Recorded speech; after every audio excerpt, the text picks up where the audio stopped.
This motorcycle was one of the most anticipated launches in 2008 from the stable of Royal Enfield. The Classic 500, precisely the UCE 500 model, was released in 2008 and Royal Enfield pulled the plug on the bike on 2020. With all the focus on reviewing and riding the newest bikes on the market, I decided to take a few steps back and try this stocky, long stroke motorcycle. I look back into the past and understand why this made sense to many. I personally like the classic look this classic has to offer. It definitely is heavy at 196 kg, requires effort to move around while pulling out of parking and such. The paint quality is decent at best, as rust forms in many places, and this was a common issue with most of the Royal Enfields back then.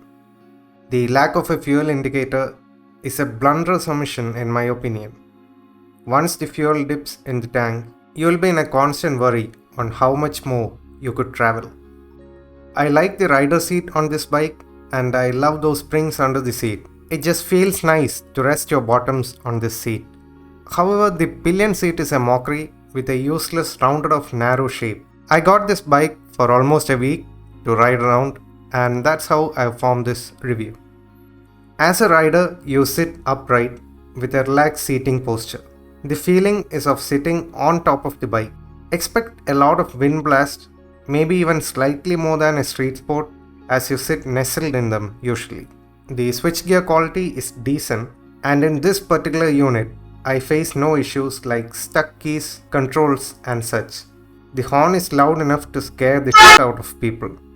Now let's talk about the most important thing, the thing between the legs. It is huge for sure, but is it refined?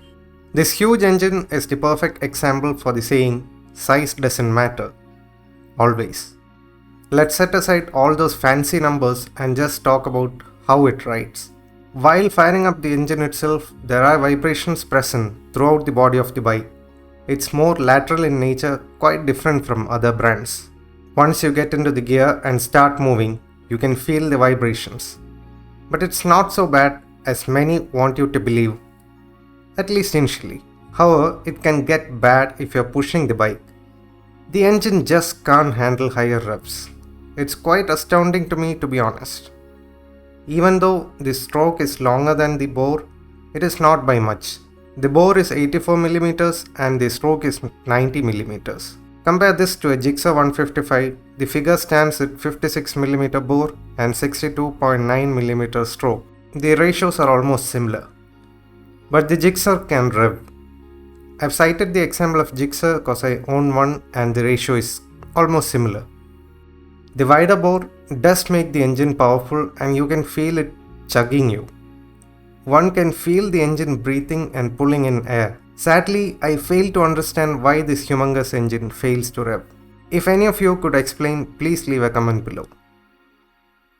You feel like you are on top of a train and it just chucks you around, and once you decide to add an element of fun by giving it some throttle, the bike vibrates like crazy. The mirrors become useless and your mind tells your right hand to ease on the throttle. So if you're someone who cannot hold your excitement, this bike won't suit you. Coming to the gear shifts, it is kind of smooth, but you can get a mechanical feel on your foot. You can feel the gears sliding into place. If you ask me whether it's bad, I wouldn't say so. But sometimes I feel like I don't require that much feedback. The clutch is not so heavy, but definitely not light. The good thing about the bike is the gearing. You can shift up fast and ride in slow speeds on a higher gear. The lows and mids are seriously great with manageable vibrations, but still more than other bikes. And as mentioned before, there is no top end for this bike. I did not mention about the torque much because, as we all know, it's really good on this bike. Handling this bike requires a lot of getting used to the overall weight and its balance. The turning radius is quite less as well, and if you're above 5'11", there are good chances that the handlebar can hit your knees in the default setting. I would not recommend this bike to a totally new rider, especially an over-enthusiastic beginner, because in corners you need to know what you do to avoid dropping the bike. But once you get used to the bike, I don't think handling is much of an issue, unless you're in a tricky situation where the weight can be a problem. The braking power is inadequate to stop this bike. I'm not saying it won't stop, but the bite of the brakes are not so reassuring. I did not have trouble stopping the bike throughout the time I had the bike, but it needs more bite. These are the thoughts that I feel one can get accustomed to. My main points of concerns are the following. I don't like how the wiring is not concealed properly and everything is just a small pull away from disaster. This particular bike was stranded in multiple places 4 times when I was around, not while I was riding it, but these 4 times I was accompanying. 2 times it just refused to start. It was not let out in the rain, but quite unsure what happened. The spark plug had no issues, and luckily it was rectified then. The next 2 times were when we rode in the rain. After a certain time, it just turned off and refused to start, and the spark plug shorted out. The self-start did not work, and kicking it to start requires some effort. Other than some loud pops, it just didn't start. Since it's prone to such habits, and if you're stranded in the middle of nowhere and decide to push it, you must consider some hardcore resistance training. And this is what I ultimately feel.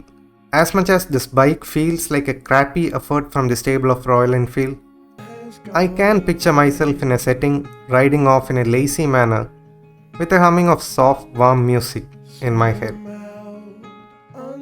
While you need a certain type of logic or understanding to like this bike, there is no denying that it could be a big pain in the ass. And I still wouldn't buy one just because of the reliability issues.